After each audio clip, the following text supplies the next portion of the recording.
Any form going forward? I don't know. I'm not a very political person, but I do have beliefs. I have morals, and I'll always stand on those and be true to who I am. And I think people are going to take it how they want to take it, but I've never even really said anything about that. And so when it comes just to protecting young girls in sport and women in sport, I feel very strongly about that. I think that's why you have Title IX. That's why you have some of the greats in women's sports. Hold on to your seats because the WNBA just hit full earthquake mode. What went down between the Indiana Fever and the Connecticut Sun wasn't a basketball game. It was a straight-up slaughter, and it closed with the most jaw-dropping, instant karma moment the league has ever witnessed. Brittney Griner, freshly locked into her massive one-year deal with the Connecticut Sun for 2026, walked onto that hardwood thinking her size alone could bully Caitlin Clark into submission. She figured she could rattle the young superstar. She figured she could break the Fever's will. What Griner forgot, what every veteran in this league keeps forgetting, is that behind Caitlin Clark stands the most dangerous enforcer the game has seen in a decade, Sophie Cunningham. The second Griner crossed the line, Cunningham didn't just step in, she detonated. We're talking a locker room confrontation that made grown veterans speechless. A post-game camera moment that torched Connecticut's reputation on live TV. And on-court humiliation so brutal it buried any hope the Sun had of a comeback. If you thought the tension in the WNBA was already at boiling point, you have no idea what's coming next. From anybody with half a brain cell today. No doubt about it. Now, right here, double technicals for Sanaya Rivers and Caitlin Clark, who exchanged words after a Connecticut foul. That's 7 technicals for Caitlin Clark. One more, and she will be suspended. I hope they rescind this one because I thought it was complete bullshit. You see that score, 123-88. The Indiana Fever set a record for points in the first half of a game with 70 tonight. Wow. Yeah, and Caitlin Clark started this game fast. Pull up a chair and buckle up, because the old guard just got exposed in the most painful way possible. And Sophie Cunningham just wrote the definitive answer to anyone who thinks Caitlin Clark can be pushed around. To grasp how nuclear this moment became, you have to rewind to the flashpoint on the floor. The Fever were locked in a rock fight with the Connecticut Sun. Caitlin Clark was doing what Caitlin Clark does, draining logo threes, bending defenses to her will, refusing to back down an inch. The Sun were getting desperate, and desperation in this league always turns ugly. Late in the third quarter, Brittney Griner, repping her brand new Connecticut jersey, threw a blatant, savage offensive foul right into Clark's chest to try to snap the Fever's rhythm. Connecticut Sun, 27 points, 11 assists in just 27 minutes. Indiana Fever beat the absolute dog crap, beat the brakes off the Connecticut Sun, 123-88. 70 points in the first half. This is what the Indiana Fever offense looks like when Stephanie White gets the hell out of Caitlin Clark's way. We got to get into it and break this game down. Caitlin Clark breaking records as always. Only the GOAT can do this. Only the GOAT can do this. Take a look at this here, courtesy of ESPN Insights. Another historic night for Caitlin Clark. Caitlin Clark became the first player in WNBA history to record. Griner was furious, and instead of owning the mistake, she decided to escalate. Tensions blew up instantly, words flew back and forth across the paint, and Griner aggressively stepped into Clark's personal space, trying to use every inch of her frame to tower over her and drain the confidence straight out of the rising superstar. Then came the most controversial call of the night. The referees slapped Caitlin Clark with a double technical foul. The Connecticut Sun bench erupted, screaming like they'd finally cracked Clark's spirit. Griner was smirking, convinced her vintage bully ball tactics had finally worked on the new face of the league. That's when the Indiana Fever coaching staff made the single substitution that flipped the entire season on its head. Sophie Cunningham, brought in by the Fever in a trade ahead of the 2025 season and locked into a fresh contract for the 2026 run, marched off the bench like she had a loaded weapon. And she wasn't coming in to play polite defense. She came in to deliver a message that would echo through the league for years. The second the ball was inbounded after Griner's foul, Cunningham locked eyes with Griner and never looked away. From that exact second, the Connecticut Sun's season was over. Cunningham came down the court, caught a perfect kick-out pass from Clark, and buried a massive three-pointer right in Griner's face. The arena lost its mind. But she wasn't finished embarrassing the Suns' defense. One possession later, Cunningham attacked the paint at full speed, absorbed a hard collision from Griner, and finished a contested layup through contact for the nastiest and one you'll see all year. In. Nice little drive. And hits the little floater. That's good stuff. This is my boy Venom. Welcome back, Venom. Venom Reacts. Go subscribe. He's back after his auto accident. And he was away for some days. He is straight up back. And he's going to be calling this on this Ty Harris to CC situation. Oh my gosh, Caitlin Clark is cooking. Come here, Sanaya. Step back. Oh my gosh. It's that guy you're mad. Curling off the screen. Come here. Curry 3. Bang.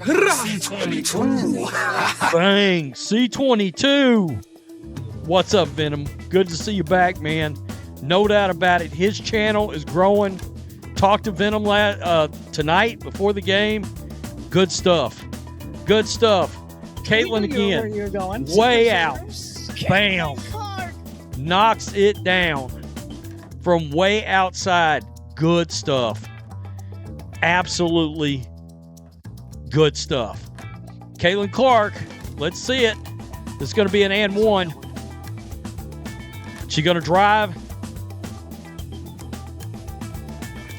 Pull up another little floater. And the and one. That was What followed was a one-woman avalanche that single-handedly ended the game. Cunningham looked Griner dead in the eyes, pointed directly at the Connecticut Sun bench, and watched them go completely silent. The Fever's energy became contagious, then unstoppable, and the Sun looked paralyzed for the rest of the night. Indiana cruised to a dominant blowout win while Brittney Griner stared at the scoreboard in pure, stunned disbelief. But the real carnage, the absolute tabahi, had only just started, and this time it was happening off the court. The on-court humiliation already broke the Suns' spirit. But what Cunningham did the second the final buzzer sounded is what's currently making the entire WNBA front office scramble for a crisis plan. Really important to protect. Do you think, I guess, along the line like that, it goes against perhaps, some people might say, hey, for the trans community, this could be something that could come back on us or be targeted against us. Like, how do you, I guess, view that sort of critique? Like I said, I extend love and I don't dislike anyone. Like, I think there is room for absolutely everyone here. And I think there's room to love everyone. And I truly think when you get people in the same room, you have conversations, you actually have a lot in common with a lot of people. And so I'm there to love. But I'm also there to love biological women. And I think that there are rights that need to be protected. And like I said, I'm going to stand true to that. I'll never falter in my beliefs in that. But I have never once said I hated the trans community. Like I said, I think there's space for everyone. Sophie, what about Connecticut tonight? Tell us a little bit about the game. What are you thinking about Pease or guard Brittney? You know her so well. Yeah, I think it has been so fun. I played with BG for 6 years, and so I know her like the back of my hand. And as of late, she's been playing really good. She's been playing like OG Brittney, and so we have our hands full down in the paint. I really think actually Connecticut is playing really good as a whole. I think everyone's playing their role really well from top to bottom. They don't go out there and do anything outside of what they do, and that makes it difficult. And so, yeah, you could look at standings and where they're at in the league, but when you do that in this league, you're going to get beat by 50. And so we have one more game before break, and we cannot take this game lightly at all. And so we have to come out with following our scout, following our... Cunningham didn't back down. She didn't disappear into the tunnel with some soft, rehearsed media line. According to viral insider leaks and explosive footage ripping across social media, Cunningham planted herself directly in front of the broadcast cameras and went absolutely nuclear on the veteran center. No scripted PR answers, no diplomatic coach speak, just raw truth.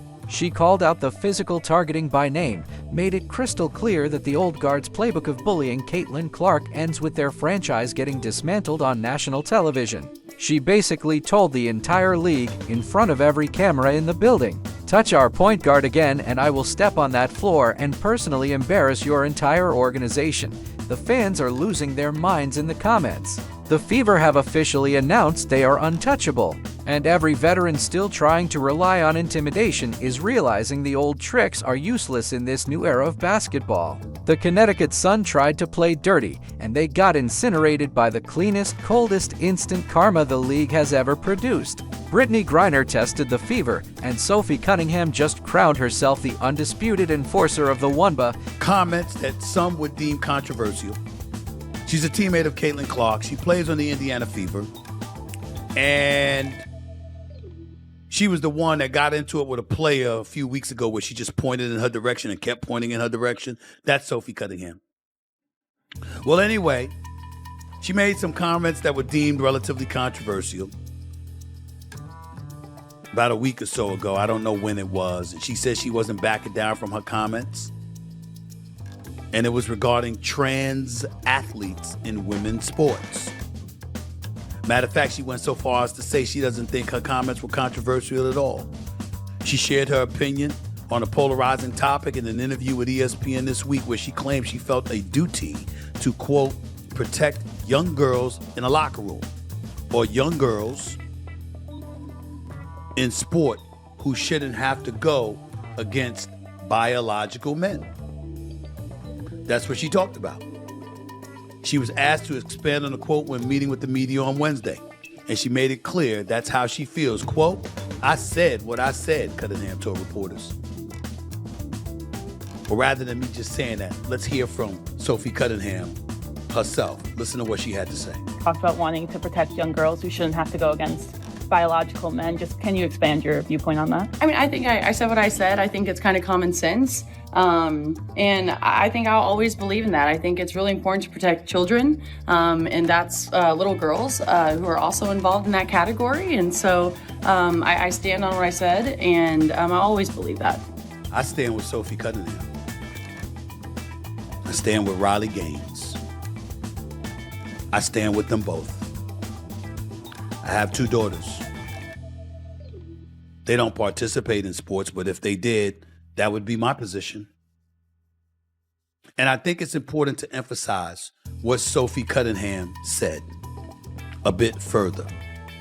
She said, I think I'll always believe that. I think it's really important to protect children and that little girls who are also involved in that category. So I stand on what I said, and I will always believe that. She claims she's not a political person, but she does have morals and beliefs, and she will always stay true to them. When asked if her stance could negatively impact the trans community, Cunningham said she's not speaking out of hate. She doesn't dislike anyone. She says, quote, "I think there is room for absolutely everyone here, and I think there's room to love everyone. I truly think when you get people in the same room and you have conversations, you actually have a lot in common with a lot of people. I'm there to love, but I'm also there to love biological women, and I think that there are rights that need to be protected. And like I said, I'm going to stand true to that. I'll never falter in my beliefs in that, but I have never once said I hated the trans community. Like I said, I think there's space for everyone." I can't applaud her enough. This notion that you're hating on the trans community because you are not a proponent of them participating in female sports is utterly ridiculous. Sophie Cunningham said every word right on the money. There's no hate involved. There's only love we're talking about. But what happened to loving girls who are born biologically as girls? What about their rights? What about fairness associated to them? I need to hear exactly how you guys are processing this next level drama. Did Sophie Cunningham just end the Connecticut Sun's entire season with that single run? Drop your raw, hottest takes in the comments below. No filter. I want all of it. Smash the like button, subscribe, and hit that bell so you never miss another explosive WNBA breakdown. Yar, this script is fully locked and loaded. Send this straight to your cloud workflow and watch the views roll in. Let me know when you are ready for the next one.